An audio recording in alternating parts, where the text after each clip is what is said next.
Thank you. Can everybody hear me? Yes. Okay, we're very excited to be here to talk about what we did with machine learning for ranking our products in our website and in our app. We have a lot to tell you, so let's get started. So my name is Jerry. I'm a data scientist at Wehkamp. I've been at the company for a long time. My background is in econometrics, and I've done a lot of stuff at Wehkamp. Customer lifetime value, recommendations, personalization, and of course ranking products.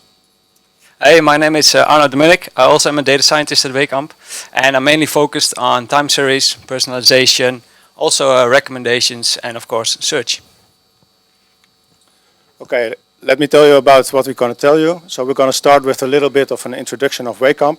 Then Arnoud is going to tell you about the e-commerce ranking problem, and he's going to tell you about our learning to rank pipeline.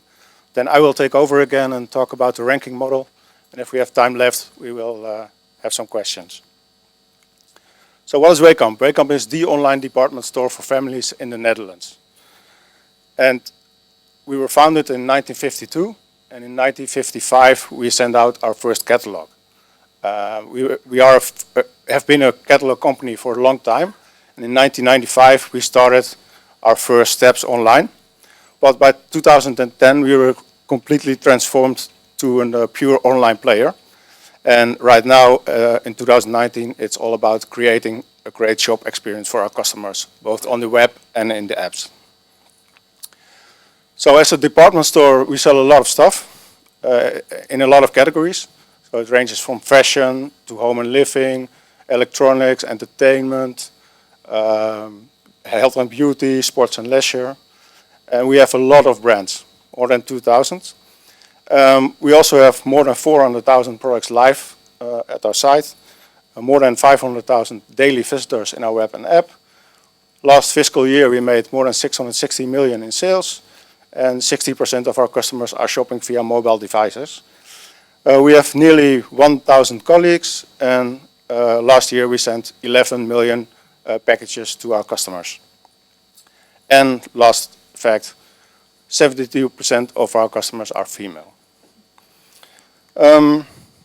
What's our journey for data science? Well, we worked with a traditional corporate data warehouse where both the data is sitting on one large big machine. And also all of the analysis that you do is done on that same machine. And it's really hard to get connected to actual applications. So what we did, we needed more and more machine learning capabilities, and also we saw the need with big data to have more flexibility and processing speed. And as I mentioned before, it's really important to connect to like Redis databases or ElasticSearch clusters to actually fuel your applications. So 2 years ago, we started a pilot with Databricks, which gave us all those opportunities. And we saw some challenges as well, of course, because we had to train a lot of people in new programming languages and just to use the platform. And also we have a lot of databases which are on-premise, and we have to move them into the cloud. So where are we today? We're still in the middle of that transformation, but we see a lot of new colleagues, not just data science, but also other people, making a lot of cool stuff, new prototype and new products. So that's going really well. So what do we do with machine learning at Wehkamp? We use NLP in search, we do product ranking, we do time series forecasting of time series analysis for forecasting. We have all kinds of recommenders, not only on product, but also on customer. We do personalization. My colleague Sicha yesterday had a talk about visual similarity with image classification. And also we do anomaly detection for fraud detection. And that's just the basics. We have a lot more. But this talk will talk about search and product ranking. Yes, thank you, Jerry. So my question first of all to you all is, who has built an LTR-like pipeline in their company? Not so many. So you're all in the right place then, I guess. So let's start. When we are speaking about ranking, we are referring actually about a set of items with a certain hierarchy in it, so that we can say that one item is placed higher than one other item.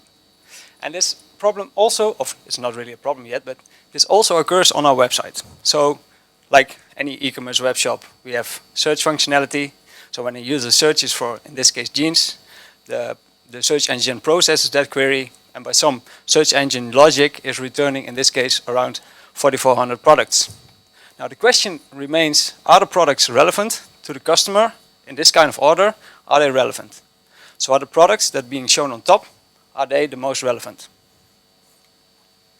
One other place where this occurs, this ranking problem, is when a user is just using the standard navigation. So this user is browsing, it's maybe coming to our homepage, it's coming to a what we call product overview page of ladies jeans in this case, and again we are showing products, around 2,200 products. The question still remains, are these products that I'm showing on top, are that the most relevant one?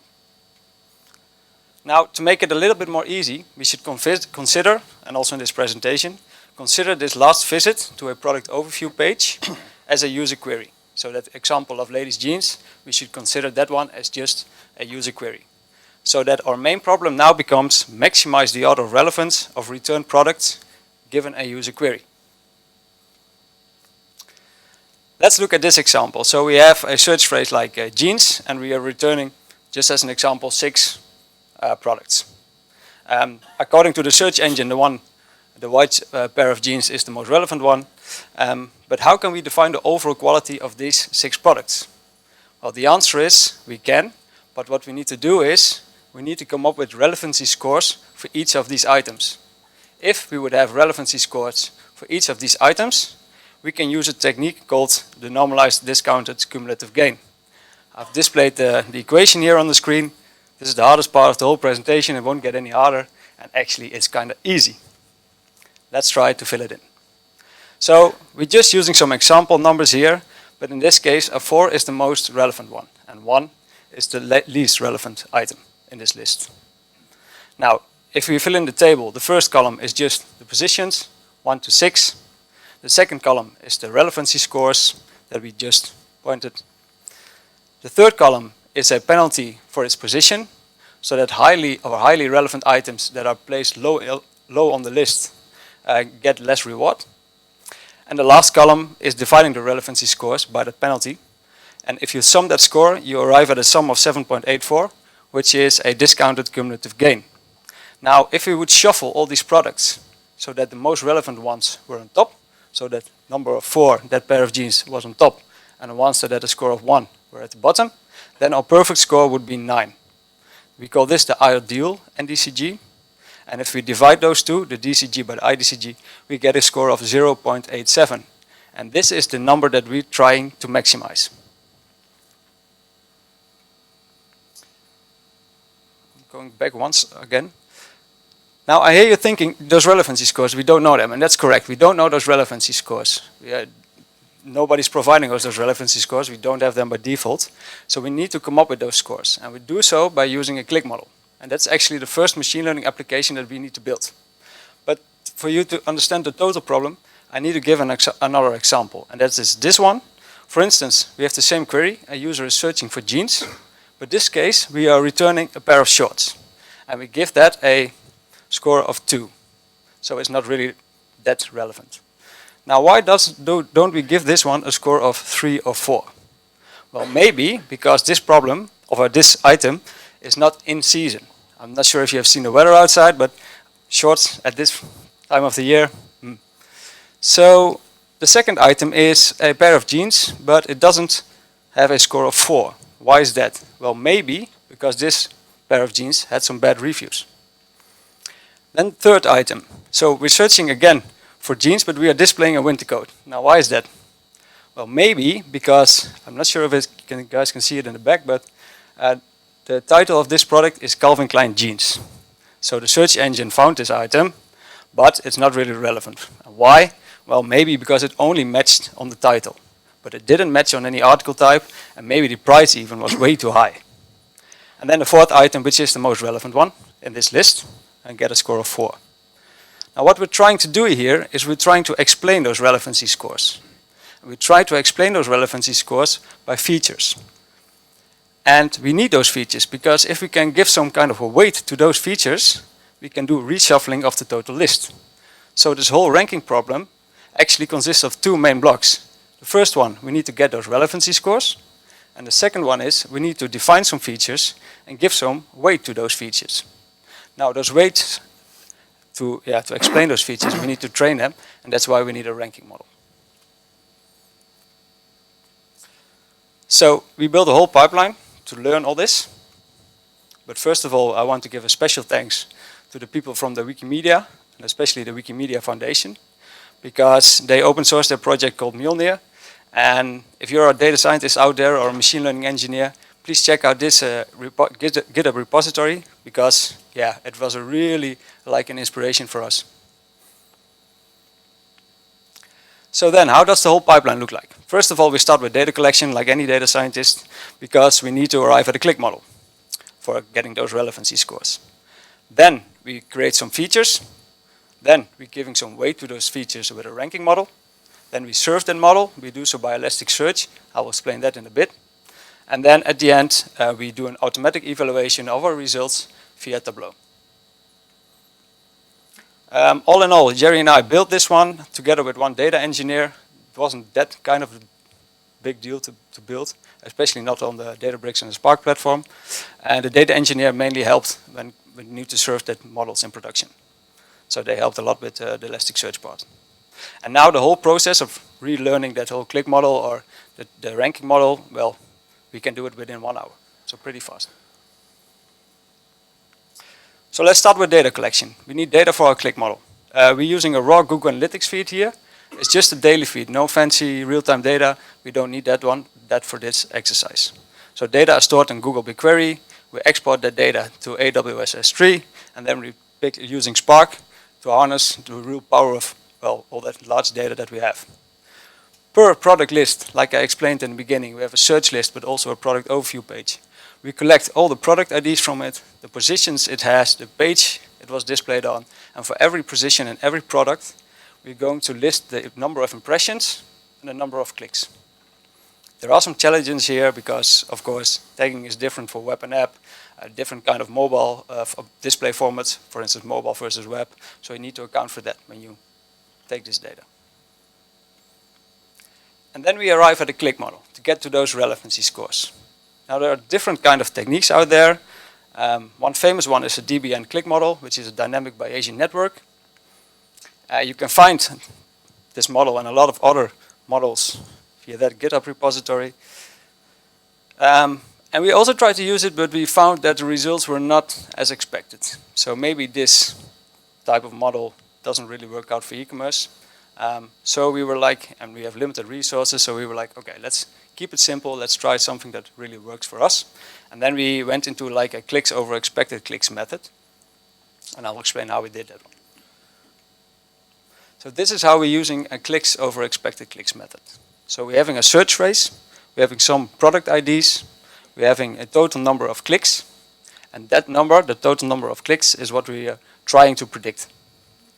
And we're trying to predict this one with the number of impressions that we're having per position. So that combination of a product and a search phrase, it had different kind of impressions on different positions. And so we're trying to predict the total number of clicks based on the number of impressions it had on different positions. And we are just using a simple linear regression here. So simple linear regression, of course, we do correct for the fact that some search phrases will be like fashion and some search phrases will be electronics, or we have different product overview pages. We do correct for that one. But then again, we're just using simple linear regression. It's fast and it does work for us. So this is how it looks like in a tabular format. We're having a search phrase, we're having a product ID, we have some expected clicks, we're having actual clicks, and based on that, we can say, well, some products are more relevant than other products. So if you're looking at the second row, we can see that this product had only like 20 expected clicks, maybe because it had very little impressions, or it also had, well, impressions maybe on position like 300 or something, so we expected not that many clicks, but it actually had quite a lot of clicks to get 200 in this case.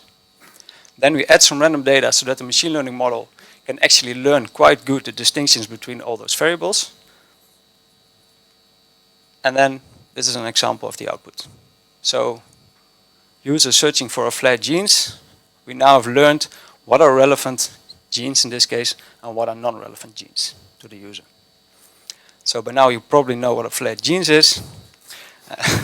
But if a user just searching for flat jeans, we did display those first products that with a relevancy score of 1, because the search engine found jeans, whatever.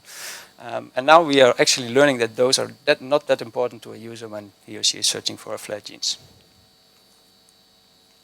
And then we're heading into the feature generation. So we need to explain those weights. So on one hand, we have all those features that are related to the search engine. It can be a title match, a description match, or some raw term statistics or whatever you would like to do. And on the other hand, you have those really like product features. And those product features depend per industry. So for you, it can be different. For us, these are, for instance, quite important. So is the product in season? How new is the product? What kind of brand does the product have? Did it have reviews? How many reviews? Bad reviews, good reviews?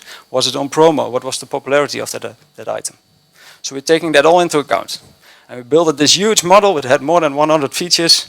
And then we built a cool tree model. And then in production it failed because, well, we had some latency issues.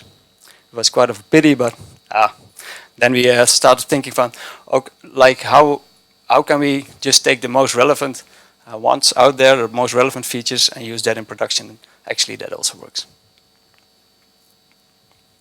And this is the architecture that it now is having. So like I said, we're using ElasticSearch. ElasticSearch is our search engine, and it's all serving all our products. Not only on our search page, but also on our product overview pages. All of those requests are being handled by ElasticSearch.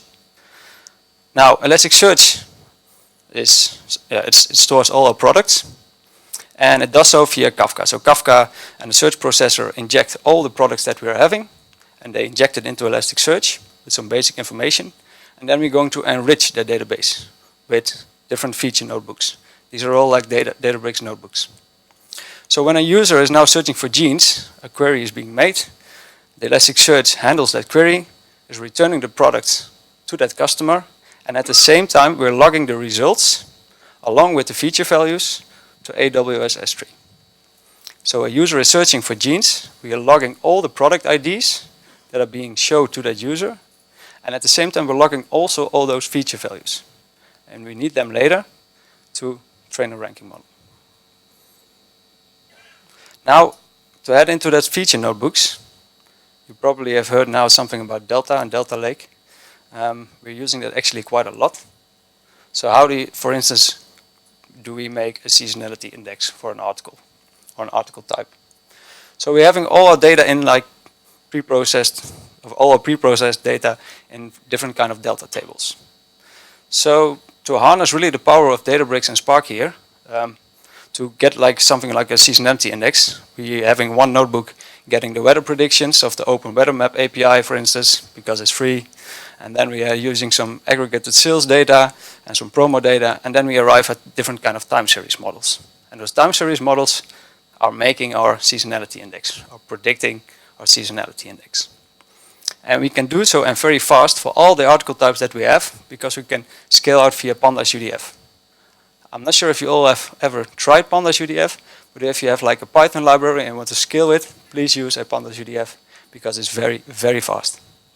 And so within 1 hour each day we can come up with some weather predictions and estimate new seasonality indexes per article type, so that we always know how relevant that item is. So that, for instance, that pair of shorts, that we can estimate that it's not very relevant today. Then when we have something like the seasonality index, we store it inside a different kind of table, also a Delta table, and we have a whole database full of Delta tables with only features, and we're using that features in different processes. For instance, now we are using it to push to Elasticsearch. And then we arrive at the last part of the architecture. So we're now having, in S3, we have all that user queries, the product IDs that we show, all those feature values, and we add the click model data that we have learned. So now we have the whole data set actually ready for training the model. So now we're going to train a model, we're going to evaluate our model, and then we're going to store that model inside Elasticsearch. Elasticsearch has functionality for storing models. So it was actually kind of easy. So we store a model inside Elasticsearch. Elasticsearch updates the query or handles the query a little bit different now. So when a user makes a search for genes next time, we have updated set of model, updated set of weights and queries, and then we are giving a slightly more optimal result set back to the user. And now Jerry is going to talk a little bit about how to train the model. Thank you, Arnoud. Can you have the clicker? So now we have, I'm going to talk about the ranking model. So now we have a data set with the computed relevancies from the click model, and we have all kind of features, so we actually can make a model. So, but which model to use? There are very different techniques, all with different results. But since we are using the Elasticsearch Learning to Rank plugin, we are kind of stuck with XGBoost. And that's not a bad thing, because XGBoost has a lot of good qualities. It's a variant of the gradient boosting technique. It can handle non-linearity very well. It has very good results. If you look at the Kaggle competitions, XGBoost is in many cases in the top positions as a technique. And it's easy to use, it's fast to use, and it's easy to tune. However, there are still a lot of parameters that you have to tune. So to do it really efficiently, we are using HyperOpt. And what it does, it really automates the searching through the search space of the hyperparameters and then evaluating the loss function. And also, XGBoost has the rank NDCG option. And as Arnoud explained, that is what we want to optimize. So we are using MLflow, and by now, after the keynote, everybody knows what MLflow is. We use it for HyperOpt to store the results of the parameters and evaluating the loss function. So each column is a run of the HyperOpt, and you see which parameters are the best for that run. And as the loss function, we have defined it as 1 minus the NDCG. So we want to maximize the NDCG. So in this case, we want to minimize the loss function. So actually, you can see that the best run is the last one. And for that best run, we store some more results in MLflow using the artifacts. What do we store? We store the feature importance using SHAP. I will come to that in a bit. We store the test and training data sets. So other data scientists can pick them up and reproduce the models or even try to do better jobs. We store the feature maps, and we store the model itself in a JSON format. And we store that in MLflow, but also on S3. So what is SHAP? SHAP is a package that, a library that is trying to explain why some features are more important than others. It's coming from the game theory. And one of the nice things is it has a feature importance plot. That is the figure on the right side. And on the top are the most important features for the models. So I just named them F1, F2, F3, and F4. And you know that these are the most important features for a model. But you can also look at the distribution of values of those features. And they are color-coded. So red means that they are actually producing very good results, so high relevancy in our case, or blue ones are low relevancy. So you can see if that is what you would have expected. And also you can see, okay, are these features making sense for your model? And if not, you might want to delete it for your model. Now, since we are satisfied with a model, we have stored it in S3, and now we want to push it to Elasticsearch. And that's actually very simple. You just need a few lines of code. We have to read the model from S3 in a JSON format. We have to set the URL for the Elasticsearch cluster, determine the payload, and we just post the request. And then it is in the Elasticsearch index in the Learning to Rank plugin. So how does that look like? This is a screenshot from Kibana where you can visualize data that is in Elasticsearch. And well, the model just looks like this. And this is an example model. And you could see, okay, that looks kind of scary or difficult, but it actually is not. Because what it does, it defines splits of the trees and it defines values of the end nodes. So for instance, if you look at split 1, it starts with the top node. It says which feature to split on and on which condition and which nodes to create. So that goes on. So now we have a model in production, but is it better than what we have already in production? Well, we don't know, of course. We hope so. So that's what we're going to use A/B testing for that. And we use planout to configure the experiments. So which proportion of the traffic goes to the new model and which proportion of the traffic goes to the old model. Then we have an automated Tableau report. And it's actually nice to mention that Tableau is also used within Databricks. So it started used on Databricks clusters, and it uses Delta tables or Databricks tables. We are looking at a bunch of metrics, but the most important ones are click-through rate, revenue per session, and poll score. And poll score is an KPI that was proposed by Paul Nelson in a talk in Elasticon a few years ago. And the basic idea is that if your ranking is relevant and you have the most relevant products on top, on the first positions, people tend to click more on the first positions. If your ranking is bad, so the most relevant products are in the middle or even below, people tend to find those relevant products and click on lower positions. So it's actually looking at the position at which customers click. So this is a screenshot of a part of the report in Tableau. What you see is on the bottom we have the 3 KPIs and all the dots are results of each day, and we have green and orange ones for the control and the variant. And here you can see then which variant is doing better than the other. We also have some filters for dates, for categories, and for experiments. But this gives you an impression of how we look at the experiments for learning to rank.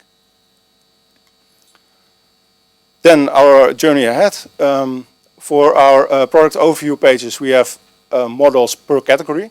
So a model for fashion and a model, for instance, for electronics. And we see that the feature importance are different. So for instance, reviews is much more important for electronics than it is for fashion. So for search, we now have only one model, and we want to expand that to have multiple models for multiple categories. But then we have to first classify what each search term belongs to. Also, we want to add more product attributes, so basically adding more features. And we want to do some tests with personalization. We have some thoughts about it, but we have not yet implemented it yet. And that's just to wrap up our presentation. We have shown that a learning to rank pipeline requires very different components all working together. So we started with showing that we use Google Analytics as a data source, use Databricks and Spark to collect features and collect data for the reporting. We store that in Elasticsearch. We serve the models in Elasticsearch. We store data on S3. And for the modeling part, we use XGBoost with some help of MLflow, SHAP, and HyperOpt. And finally, we use planout for setting up experiments and then use Tableau for reporting. So that wraps up our presentation. Also interesting to mention for all you Slack users, you're interested in search relevancy, there's an excellent Slack channel, relevancy.slack.com. Thank you.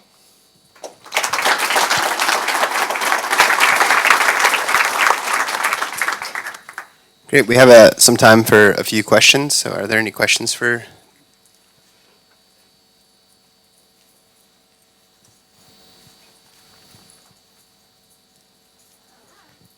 Hi, my name is Matt. I work at Udemy, and thank you for this great presentation first. My question is about click model. You said you are collecting clicks to detect relevance in the core, but what if user never sees a product or oversees a product, which means introducing a bias? Yeah, good question. So I don't think that happens quite often, to my knowledge. And well, I don't know actually. Good question. Now, what we do is we sample the data, of course. So we need to, so we're leaving out all the data that has no impressions, that have no clicks, and all that stuff. So we do some filtering on the data that we do have. So the knowledge that we have data on. So we do also pick the data that have no clicks, no impressions. We're trying to do something with it, but we're not really like going into that depth of looking at the products that are having no clicks or no impressions at all. We filter them out. But we are still inside like struggling with this issue because we start thinking like the DPN model, how can we use it? Did it work? It didn't really work out that the way we wanted it. So we went into this much more easier and model, and we took some shortcuts there. We know, and it did work out for us. But yeah, there are some limitations to it. We can brainstorm together. Yeah, please do. Hi. Yeah, thanks for the talk. It was great to see how an elegant solution worked with Databricks for search and ranking. My question is around personalization. So the plugin that you're using on Elasticsearch, is that going to work for personalization, or are you having to look at a whole new architecture to get that working? Yeah, thanks for your question. So the question is, how would you use personalization in Elasticsearch? There are actually, I think, multiple ways to do it. One way is to use boosting values on a personal level. We have thought about it, and maybe that's the first iteration we're going to do. And the second one is maybe even come up with models for each user, but yeah. You've not considered re-ranking on a personal level, live re-ranking? Yeah, basically that's what boosting does, yeah. Hi, thank you very much for your presentation. Since you're using user interaction data like click-through and so on, and how do you deal with the cold start problem with new products? So new products have no clicks. I would expect them to not really be relevant in your search. That is being handled by the features. So every product needs to have those features, and we're giving way to those features to do the ranking. So at the moment when a user makes a search, and all those products that never had any click do have features and feature values, and we're giving them weight. So at that moment, those products that don't have any clicks yet, because of their feature values and their weights, can come up high in the search list, in the ranking.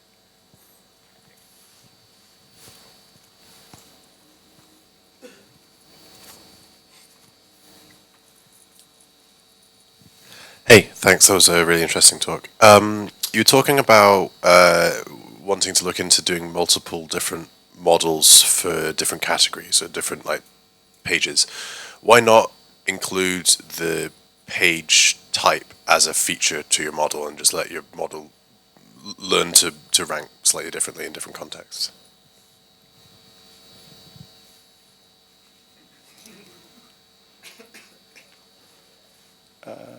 Yeah, can you elaborate maybe something more on page type? What do you mean by that? Well, so say you're looking for some tech product or versus like dresses or something, and like you said, maybe like a review is more important in one case than another. Why not just take the type of search as a categorical feature into your model, and just let the model sort of learn the correlations between like rating and category type? Yeah, actually, what you're trying to say is, why don't you take the category as an input feature for your models?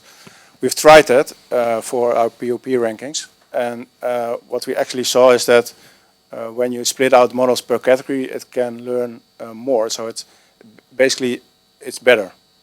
So we've tried it, but it's not worked for our case. And of course, for search you can't. I mean, for search you need to do the classification first, and then you can say which kind of model you want.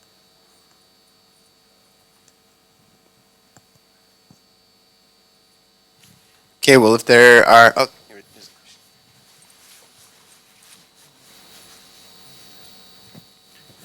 Hi, just a very simple question. Do you use code usage data to calculate the relevancy? Sorry, can you repeat that? Code usage data, let's say this user buy this item, the other user also buy this item. So basically, if you do that, you can calculate the relevancy, let's say, and then you can use that relevancy to re-rank it. Do you use that?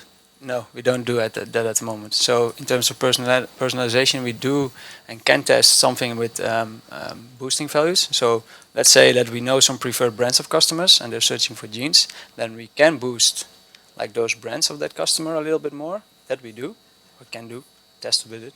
But we're not using like any sort of a recommendation algorithm or collaborative filtering inside our ranking of search.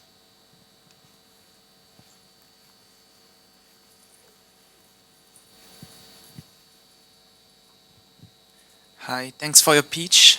My question is also very basic. How many time from the ideation of that project until the production phase, like since you launched this idea to production? I guess like 2 months or so, 2 or 3 months, but we couldn't do it without the help from the Wikimedia GitHub repository, because that was really like a huge inspiration of how all those steps are working together and how all things are glued together, stuff like that. So for us it was like 2 or 3 months, I guess, from start to understanding to making some basic prototype, fixing the pipeline, just go live with our first model, and then after that, just improving it and looking at real evaluations, more tests, more A/B tests, and then we went on with. Sorry? Yeah, including A/B testing. Yeah. But that is done via plan out, and that our engineers are have done it quite well. So it's very easy for us to just make different kind of models, pushing them to Elastic, setting them in that in an ElasticSearch feature store and model store, and then plan out. The Facebook plan out is helping us to do all the A/B testing. Yeah. You said that you're planning to use different models for different categories. My first question is, where are you going to get this category information from? This is first question. You mean like for search? Yeah, for example, this query is glasses. Okay. Is it a glass to drink water, or is it sunglasses, or how do you get this information from the category information? I think that is a difficult one. So we don't. I think we need to be sure. So we're actually testing with that. So we need to have a service that's first classifying the search phrases, and then with some kind of probability saying, well, we know that this is this category, or it is for 90% that category, and then we can use it. And otherwise, we would fall back to some kind of a general learning to rank model. Okay. The second question is about experimentation.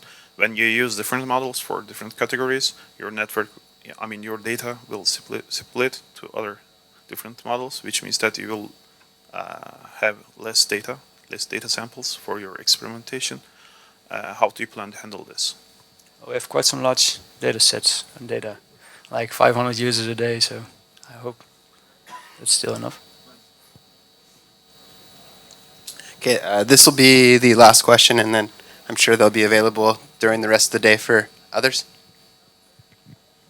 Hi, thanks for the talk. You mentioned you use Pandas UDF for the model estimations. What's the advantage of using Pandas UDF over regular UDFs? Because we can now, for instance, use something like Facebook Profit or like a stats models time series model. to come up with that seasonality index, and we can scale that functionality and that library out via pandas UDF. And I don't think you can do it with just a regular UDF. You can now create a function which handles like a little piece of that data for doing a forecast, and then scale it out maximum on that data frame. And that's why we are using a pandas UDF. Okay, great. Let's give them another round of applause. Fantastic presentation.